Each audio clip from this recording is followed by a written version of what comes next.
Hey everyone, I just wanted to show you this little cabin that I built in the backyard. It's one of several cabins and structures I built back here. Basically like a 1800s mining town, like California style mining town. And this cabin in particular, see how it's got only a half roof up there. And the purpose of it is for having campfires in here, because basically I just sit back here underneath this little roof overhang, and I'll usually have my candles lit, a cooler with some beer, some cigars right here. Also have a little plug-in to charge up my phone if I want to watch my phone.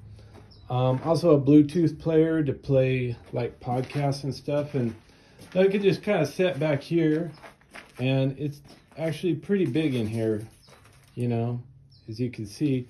But then I'll have a roaring fire right here, and sometimes these fires are, I'll throw a bunch of pine needles on it. It'll get clear up to where the flames are going above the roof.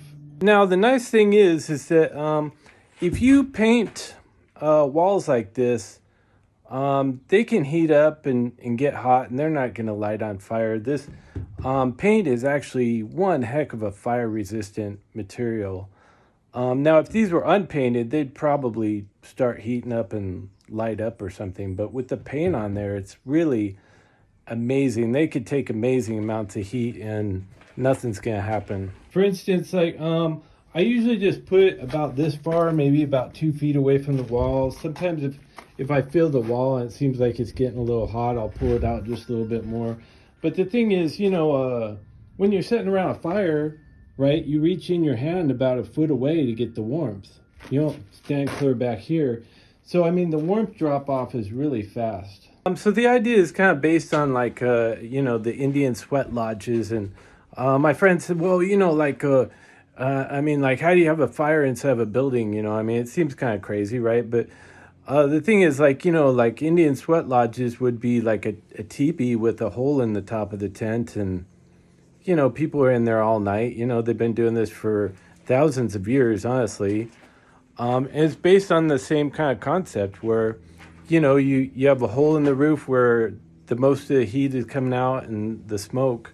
And then, the rest of this area is getting kind of hot boxed, it's warming up like a room. And the breezes are coming and hitting the walls and stuff, but they're not coming into here. Now, I used to sit out here in the dirt and have a fire pit, and I'll tell you, the front of you could be warm, and you constantly be trying to warm your hands up and stuff, because the backside of you would be freezing. Pretty soon you're standing up and you're turning around, and then you turn around and you turn around, and you're constantly trying to, one side use freezing and one side use hot. So that's really the point of it, is that this place heats up kind of like a hot box, and the warmth just surrounds you completely. And even if there's a wind blowing outside and it's 40 degrees outside, this place will get up to 85 degrees, they say, a sweat lodge, you get good and warm in here. And plus, if there's a wind, it's not hitting your fire and blowing your ashes all over into your face. The smoke's not getting blown into your face. Now, another cool thing about it is just sitting here and watching the trees blow around, and then you see at night, stars, and you might see a moon, planes flying over, stuff like that. Or you could sit here and watch. I got it on wide zoom right now, so it looks extra wide, but you could sit here and watch the fire, or mess around, watch TikTok on your phone, whatever you're gonna do. Another thing that's nice about people say, oh, it's gonna get smoked out in there and blah blah blah, and they don't want anything to do with it. But the thing is, once your fire gets going, it starts burning really hot, which shoots everything up into the sky real fast, because it's just the flames are flying up into the air. And then it's also all the sparks and everything. Also the smoke, once it starts burning hot and you keep it burning pretty hot, at least it's to the level of everything's, it's on fire, it's not just smoldering, that's when you'd smoke yourself out. um, then like it's really burning clean and there isn't like all kinds of smoke coming in here and getting in your face. If it starts smoldering and you let it get to that point, then maybe so, but that's really not even when it dies down and it's just like like you could just see the embers, it's still fine. That's more like when you put like a bunch of say you put like wood or pine needles on it that were wet and then they're just smoldering and it's not, the smoke isn't rising because it's not hot and it's not burning clean as well. Now, one thing I did on these windows is basically because they're display cases, and they're about that thick, maybe like it actually goes clear back to the wall, so it's about maybe about 10 inches thick. But one thing is like they have their own rain guards on them, and also right here I got a rain guard like on either side, so that this porch wood doesn't get damp a lot, and I don't want it to warp or anything, but I also put a treatment on there. But so there's two of these, and basically they lock and they have a latch on either side, and you put your stuff in here, and they also have little lights in there. And then of course I got a little porch light as well. But this is a good place to keep like incense or candles, or these little things have been drank and then I just put dye and tack the lids back onto them. Stuff like that. And let me show you this other one real quick. But part of the idea is this, that you don't want the inside of this room heating up and then the outside being freezing cold. Because your windows will expand and contract and stuff, and then you end up with busted windows where they start shattering and stuff. They get little cracks in them. I don't know why I made the Coca-Cola green. I don't remember doing that. Wow, that's weird. Okay, I think something about the sun must have bleached the red dye out of this, because I don't remember making green Coca-Cola. I had no idea that was there. So yeah, so I guess that's one of those Mandela effect things or something. I don't know why the Coca-Cola is green. That was really strange. And up there, I use like a aluminum siding for a roof, and it's also got OSB under it. So it's really strong. I actually like when I'm working up there and like putting treatment on it or messing with the sign, then I actually stand up there. So there's nothing wrong with it. I wouldn't like so that you could put 2 or 3 people up there. I don't know. I just don't know enough about that stuff. But I have lots of supports, and I made it extremely strong. I like doubled up the wood and stuff like that. Now this is what I'm talking about. Like, it's got this OSB, which they like paint the sides green, which is some kind of water treatment or something.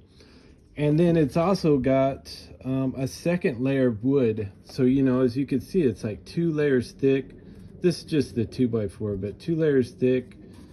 And then of course these are trim pieces. But so these little buildings are, usually you would just have like OSB. So these are like double thick from what they need to be. And these things are built really strong. So something cool about this is this siding right here is actually what they used to put in all the fencing in California. Used to be these wood fences when the homes were originally built, I guess because it was cheap or something. But as people switch to like that aluma wood siding stuff, fences, we even have those as well, like everybody tore these fences down, and they're still tearing them down. But you can get piles of this stuff with people tearing their fences down, and they just don't want to pay to remove it themselves, and you could just go load it up through Craigslist or Facebook Marketplace. And this is just fencing wood from people getting rid of their old fences. And if it's really tore up, like, this has like pieces of like, I don't know, some kind of brush has like worked its way into the wood, and it looks even better, And some pieces are painted, but it's like, it's so old that it looks all rustic, Now, another thing that's really cool about this is, one time I was sitting out there and I was listening to a podcast, and it was like 2 a.m. I had a fire pit going. I've got neighbors like on both sides of me, and it's like 2 a.m. and all of a sudden my neighbor like peeks up over the fence. It's like, when are you gonna stop making noise? It's 2 a.m. We're trying to sleep. We gotta go to work in the morning. And I'm a night shifter, so I don't have to go to work in the morning. Like, so something that's nice about this is, one, people can look over the fence or look at there's houses on the hill where their windows are open all night, and they can look down here and I don't have people looking at me, which is kind of cool. You feel a lot more comfortable when people can't just like stare out their window at you or something and be like, what's that person doing in the middle of the night? The other thing is that, I'll play like my podcast in here at like talking level, or sometimes I'll film videos and I'll be talking. It'll be 2 a.m. and it's so quiet outside that all you can hear is crickets, right? And if I walk over to the fence over there that's like maybe 40 feet away, and then I walk over to the fence over here that's like maybe about 20 feet away, you can't hear anything coming from that podcast speaker. And that means, you can't hear me, you can't hear my friends hanging out in here talking. Because there's something that I was actually researching how to like quiet generators so that, they're gas powered generators. So you wouldn't hear the noise of this engine like, like going and like ruining everything. So there's 2 different ways you could do it. Of course, you could do it with like styrofoam and like put that all around it, and then like that dampens the vibrations, as they come out. Or you can deflect them. That's the second way, and this is deflection, which basically means if you put a little wall all the way around it, the sound bounces around until it like shoots out through the roof, and then it goes up into the sky, and nobody's ever going to hear it. Now, I thought to myself, like, oh, that might help a little bit. It might turn the volume just down a little teeny bit. But no, I'm surprised, if you're like 20 feet away from this thing, you can't even tell that there's a speaker going inside of there. You open up the door and you can hear it. It really absolutely works. That's actually a very powerful thing, to be able to deflect the sound up into the sky. So now, I don't have my neighbors coming out and going, what are you doing out there? It's 2 a.m. Which I understand. That's totally fine, but I don't want to bother them. That's what I'm saying, right? So that's another cool thing about this. So it's all about, like privacy, you don't have to worry about everybody being mad at you. It's 2 a.m. You want to hang out and listen to podcasts, smoke some cigars, drink some beers. You don't want people staring at you. You want to have a fire. It's 50 or 40 degrees outside with a bit of a wind bouncing around. And, you want to heat this up to like 75, 85 degrees. Then, man, this is where you do it, right? Okay, so one other thing that's interesting about this little building right here is, of course, it does have a dirt floor, but I wasn't sure. I guess, the heat's not really transferred to the legs that much. It's actually never gets that warm there, but, I figured a dirt floor. There they go. But a dirt floor is actually just fine in here. Usually I sweep it, and then it's just like kind of hard, compact dirt. I haven't swept in a long time. But the rain comes down, you know, through the roof, at least on this side, and then it travels under here, and it keeps going, and it goes all the way out the yard into the street. Because, you know, like your yards, of course, are slanted for irrigation purposes, where all the water from your yard has to make its way slowly at an angle all the way out to the street, and then to the city sewers, and it heads out to reservoirs or dams and things like that. But another thing that's really cool about, you know, like, so I mean, you might say, oh, it'll rain in here and then it'll just ruin this whole thing. But the thing is, once you paint this wood with a good thick paint, oh, you know, it doesn't matter. It can rain on this thing all day long. It's not going to do anything.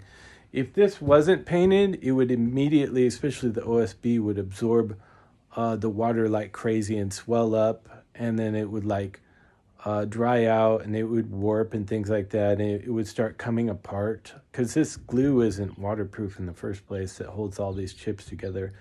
But once it's painted, I mean, it's been raining on this thing for 4 years. I don't expect anything to happen. It's completely protected. So what I'm wondering, everybody, like, you know, let me know in the comments, like, you know, if you would build a building like this in your backyard, if you, I don't know, if you had the money and the time and stuff like that, or whatever, you know, is this something that you would think would be cool if it was in your backyard, these little buildings? And also, you know, especially since it's a fire pit.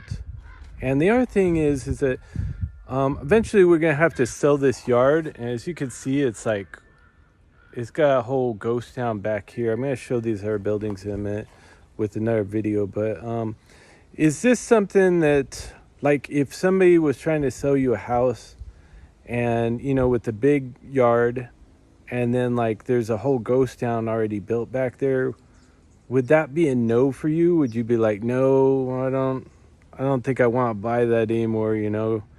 Or would that be something that you'd want to buy? Is there anybody out there that would be like, oh yeah, I'd like to buy a house like that. It comes with its own man caves and like tool sheds and stuff like that. Push the like button if you thought this was worth watching. So thank you.